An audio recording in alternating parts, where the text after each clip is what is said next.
Richardson. I'm the Assistant Director in charge of the Los Angeles Field Office of the FBI. I am joined here today with our investigative partners, Chief Larry Gonzalez of the Riverside Police Department, Under Sheriff Dennis Vrooman with the Riverside Sheriff's Department, and Associate Special Agent in Charge Kurt Fallon with the DEA. This morning, teams made up of over 225 law enforcement personnel made up of multiple federal and local agencies, including several SWAT teams, arrested 12 of 19 people included in a federal grand jury indictment, which was filed on May 5th and unsealed today. The indictment alleges the defendants conspired to traffic more than 100 pounds of methamphetamine from their suppliers in Mexico throughout the Inland Empire. All 19 are charged with one count of conspiracy to possess with intent to distribute methamphetamine. This carries a mandatory minimum 10-year prison sentence and statutory maximum penalty of life imprisonment. Here's a breakdown of the status of the defendants charged in the indictment, which was unsealed today. 12 individuals were arrested this morning. One defendant was already in state custody, and 2 were already in federal custody on unrelated cases. They will all be brought to federal court in the near future to face the charges that we're announcing today. 4 are fugitives currently being sought by law enforcement. All of the defendants arrested today will be in the United States District Court in Riverside this afternoon for their initial appearance before a federal magistrate. 2 additional defendants were charged in separate indictments in March in connection with this case, bringing the number of total defendants to 21. The indictment unsealed today alleges that lead defendants Timoteo Gomez and Javier Rodriguez purchased methamphetamine from their suppliers in Mexico, as well as in Los Angeles and Riverside counties. Other members of the conspiracy would further distribute the drugs, in many cases to local gangs in the Inland Empire. For example, the indictment alleges that the defendants smuggled 46.6 pounds of methamphetamine from Mexico across the U.S. border, port of entry of Calexico, and into Riverside County in April of 2020. In May 2020, another conspirator allegedly attempted to drive 90.4 pounds of methamphetamine into the United States from Mexico across the San Ysidro port of entry. Throughout the investigation, law enforcement seized 150 pounds of methamphetamine, $30,000 in cash, and a variety of weapons. These numbers are particularly significant because the defendants were able to smuggle these drugs across the border during COVID, when it was more difficult to do, as the cartels were driving up the prices. Some of the evidence is displayed for you in the photos on the monitors.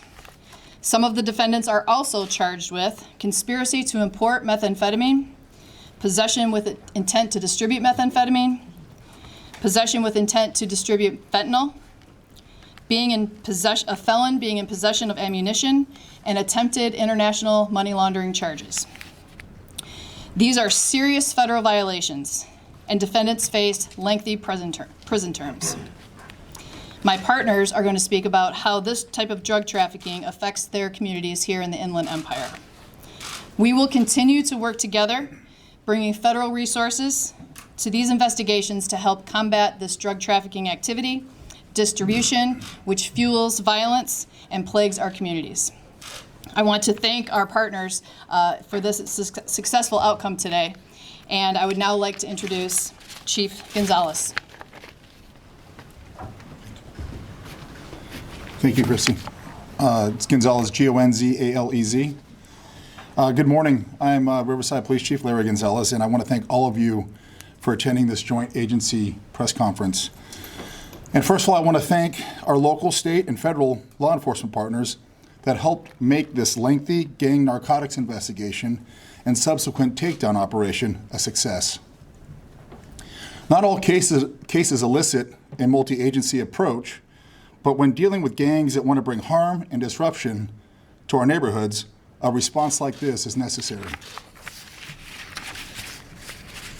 We want to let the criminals know that just because your activities may cross different jurisdictions doesn't mean our enforcement efforts won't do the same.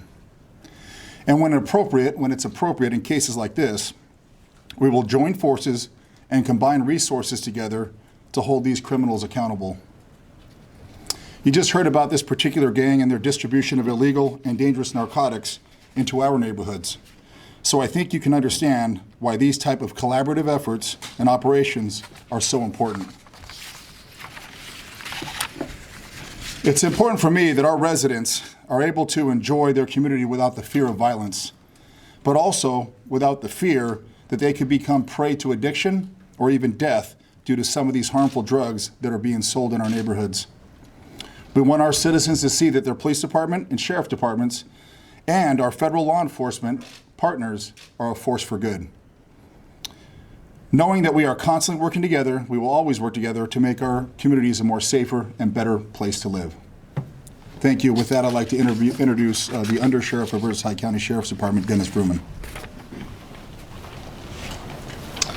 Good morning, and thank you all for attending.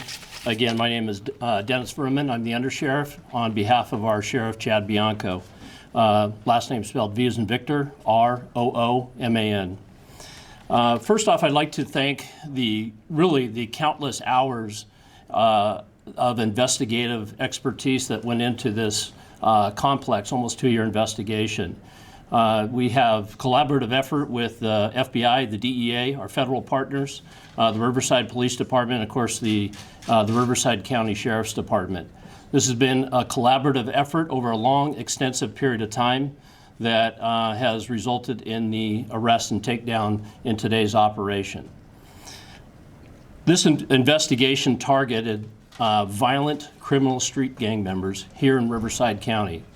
I think there's a perception that maybe over the last year with violent crime rising, that somehow that law enforcement would take less of an effort to basically make an impact in our communities, that somehow we were unable to do so. However, with the expertise and the deep expertise with the FBI, the DEA, and our federal partners, we can utilize federal asset seizures and also investigative expertise in order to do this takedown and make it a success. Violent crime in our county has gone up over the past year and a half. And I think there's with our state legislature and some of our inabilities to get things passed here locally, we look to our federal partners in order to help us and protect our communities. Many of the communities that we have here that have been impacted have been our communities with challenges with income. They are the ones who suffer as victims to the violent crime that our gang members are perpetuating in our communities. And again, today was a successful takedown of that operation to make an impact to better the quality of life in these communities throughout our county. We appreciate the partnership with the FBI and also DEA. And again, the collaborative effort. And this is not the last, and it certainly wasn't the first complex long-term investigation that we put together. And so we look to that cooperative effort in future investigations, and it sends a message to our community. We are here to protect them, from the violent offenders that prey on our community and create victims out of good people. And so we're going to continue with those efforts. Next up, I'd like to introduce from the DEA, Associate Special Agent in Charge, Kurt Fallon.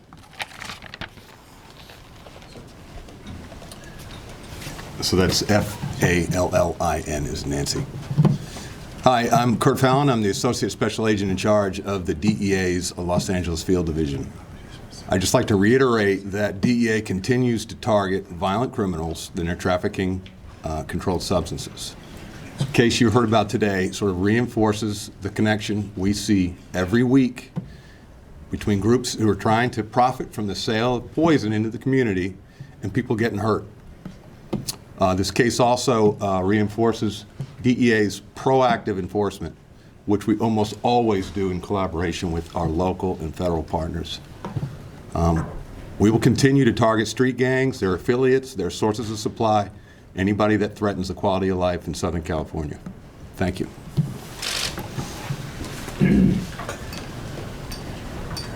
Sure. The DOJ news release identified 2 people as, quote, lead defendants. What makes them lead defendants? What does that mean? So I'm going to typically, if we have our Andrew Sharp, who might be here, typically we have in our investigations there are individuals who are at the forefront of who we're looking at throughout the investigation and the conspiracy. Andrew, if you want to come up for a moment to distinguish that. Those 2 defendants specifically, by the way, my name is Andrew Sharp, S-H-A-R-P. I'm the supervisory special agent out here in Riverside. Those What 2... agency, I'm sorry? FBI, I'm sorry, yeah. So those 2 lead defendants were in charge of the importation of the narcotics that were eventually getting sold to the street-level gangsters, and the proceeds from that would eventually make it up to members of the Mexican Mafia. Do we know what gangs were buying, how many gangs, how this was distributed on the street level? There are multiple gangs in the Riverside area. I'm sorry. There are multiple gangs in the Riverside area. The main, one of the main ones that we were targeting was the Casablanca Rifa gang here in Riverside. And did we see? It was just kind of a passing mention, but it was curious. The fact that this was remarkable because they were able to do it in the COVID age, and it's so much more difficult to get drugs, presumably across the border. We've seen probably prices inflate. Has that contributed to the overall violence that we've seen in Southern California as drugs have become more valuable on the street? Sure. Yeah, go ahead, man. Certainly the price of the poison, as my DEA colleague mentioned, has an impact on the violence throughout the country and historically in the United States. In this instance, certainly the prices going up and the supply being impacted by the COVID-related border movement is just something that we wanted to make sure that we noted, that it was somewhat more interesting and took more effort for that amount of drugs to get across the border. How were they able to bring the drugs in from Mexico into the U.S.? Was it through border tunnels? Was it through the ports of entry? The majority of it was brought through the border in hidden compartments in vehicles. You guys, but the DEA has I know down there, Border Protection, they have a process of searching. They have dogs. They have all kinds of avenues to find these drugs in these compartments. Is it amazing to you that they were still able to get through that during a pandemic when it was even more heightened at the borders? So typically the cartels are aware that of the law enforcement efforts at the border, so what they'll do is they'll flood the border with multiple vehicles coming through, and it's just a risk that they take. So they know that some's going to get caught and a lot of it's going to get through.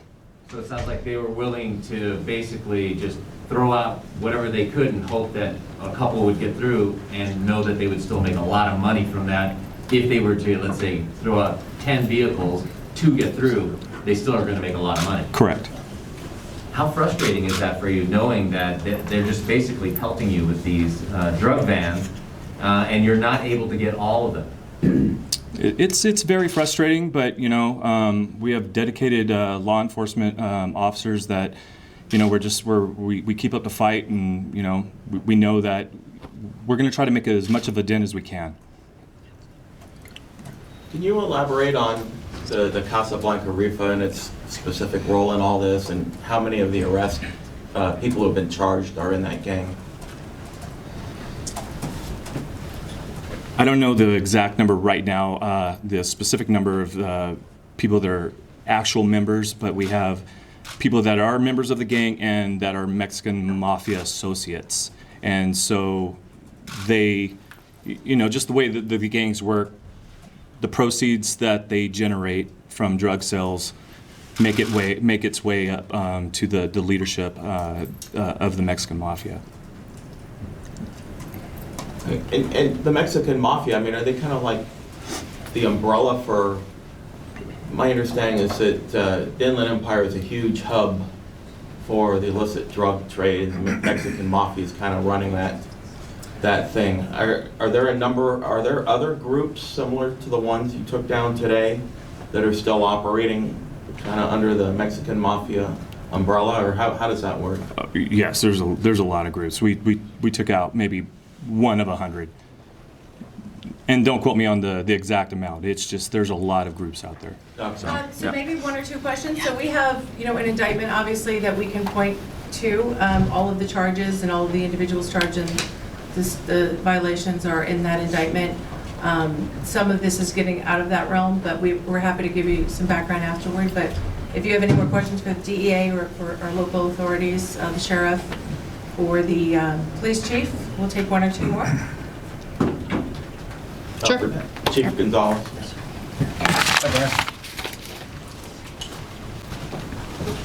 You talked about violence associated with this. What sort of violence are we talking about that have reached the average person who's not in a gang?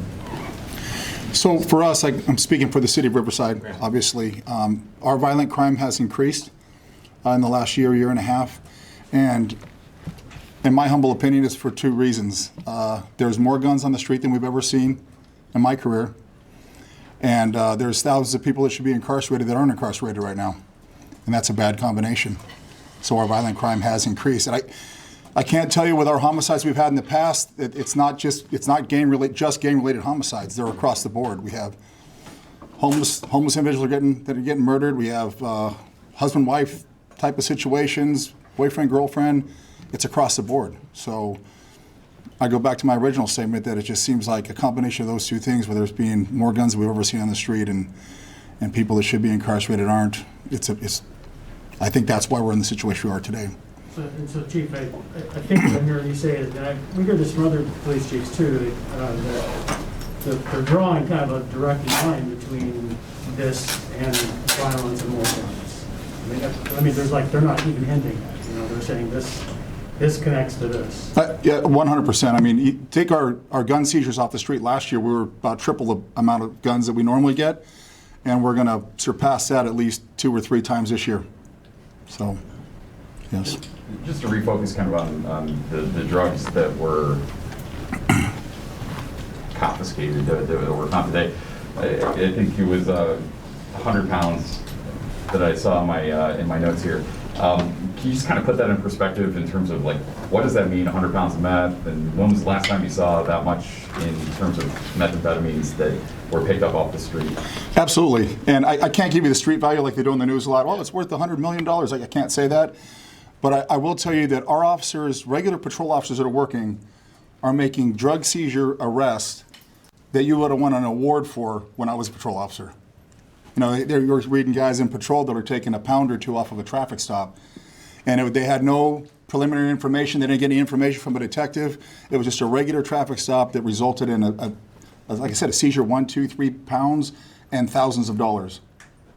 So I think, you can also add to that they might feel a little bit more emboldened that a lot of them aren't going to jail for some of the things that they used to go to jail, that they would go to jail for in the past. So. When you look at those kind of numbers of things being picked up on the street just by chance, does that tell you there's a lot of drugs that are making it into the area? Absolutely. I mean, that's the only way I can. Absolutely, they're making it in, because we talked about the guns already, how many we're seeing there, but the dope is out the roof on how much more dope we're taking off the street also. When these are taken out of the market, how does that help your keeping the city safe? Well, drugs make people make bad decisions, so the more dope we can take off the street, it makes it a safer community for us. There's more violence associated with drug use, and it keeps our officers busier. So the more we can take the drugs off the street, the safer not only our community will be, but our officers will be, and that's important to me. So. One final question. I had a question. Did we know where these drugs were destined to go based on your network of their distribution? Do we know where they're going to end up, what area? So with respect to that, I think we'll wrap it up and refer you back to the indictment. which has a lot of detail. I do want to thank our partners. What I can say is the team here today and the team represented in those numbers that I talked about earlier, 225 law enforcement professionals coming together. We are not stopping. We are going to continue to do this work daily. We have a task force called the Inland Empire Safe Streets Task Force, and that is how we are able to accomplish these success stories. We don't stop today, we never stop, and we will continue to investigate these matters very thoroughly with our partners and our United States Attorney's Office. Thank you. And we'll have someone from FBI available for Spanish.